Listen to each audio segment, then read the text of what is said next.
The Strait of Hormuz is a narrow stretch of water separating the Persian Gulf from the Gulf of Oman. A staggering percentage of the world's oil passes through this single 21-mile-wide channel every day. For decades, the global economy relied on a very specific, unspoken guarantee. The United States military would deploy its naval fleet to patrol these waters, keeping the choke point open and securing the flow of energy for everyone else.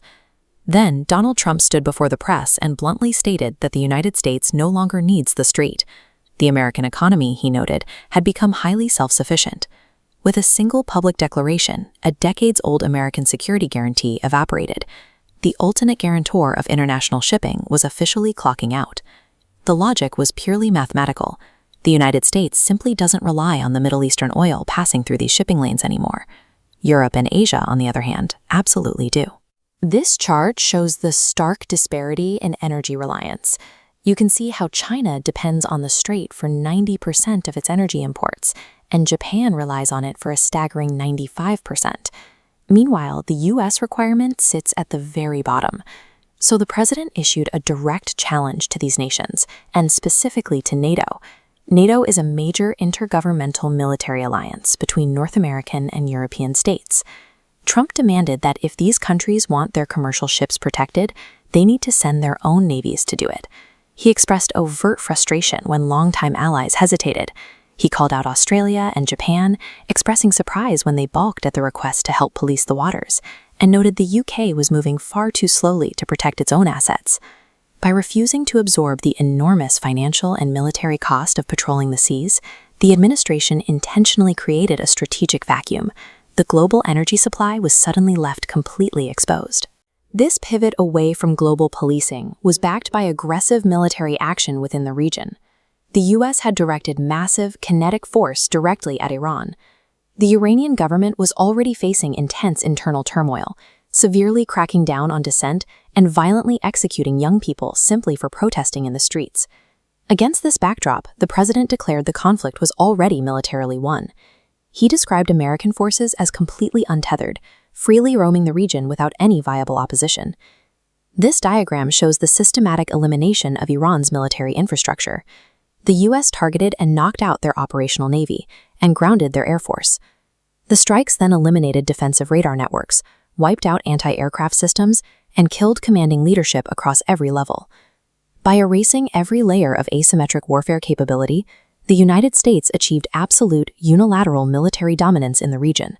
Following this complete dismantling of Iranian forces, the international community responded exactly as it usually does, by urgently calling for renewed dialogue and a formal ceasefire in the Middle East. Trump entirely rejected the premise. His transactional philosophy on warfare is brutally straightforward. You do not pause to negotiate a ceasefire when you are actively obliterating the other side. He backed this hardline stance with sheer logistics.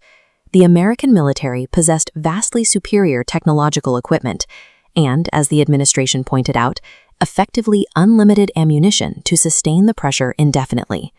This uncompromising approach forced a swift recalibration in Washington. Even historically hawkish senators who spent years championing NATO found themselves falling in line behind this doctrine of overwhelming victory. The underlying logic is clear. A ceasefire is an agreement brokered between two equals. When you have completely destroyed your opponent's capacity to fight, you demand total capitulation. With the foreign theater entirely locked down, the administration aggressively pivoted its momentum directly back to the domestic battlefield.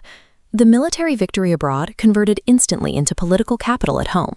The administration used these aggressive tactics to prove to their voter base that they were yielding undeniable physical results.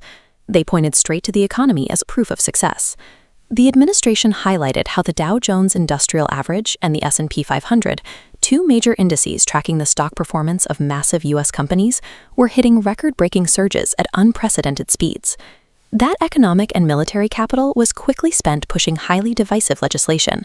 The focus abruptly shifted toward fierce partisan battles over strict voter ID laws and mandating proof of citizenship at the ballot box. The cultural climate underpinning all of this was incredibly polarized. The tension reached such a boiling point that the White House press secretary was publicly asked to leave a restaurant simply because of her political affiliation. Under this doctrine, projecting absolute military dominance abroad serves a highly specific domestic purpose. It operates as a ruthless transactional tool explicitly engineered to consolidate political power at home. Back in Washington, massive physical changes were taking place right on the White House lawn. Heavy excavation equipment and pile drivers were engaged in one of the largest continuous pours of concrete the Capitol had ever seen. The rhythmic pounding of those pile drivers served as a perfect physical manifestation of the administration's broader geopolitical strategy. They were building a heavily fortified, deeply insulated nation. The United States proved it will unleash limitless, devastating force to obliterate a direct threat. But when it comes to guaranteeing global trade, policing international waters, and protecting foreign allies, the rest of the world is now entirely on its own.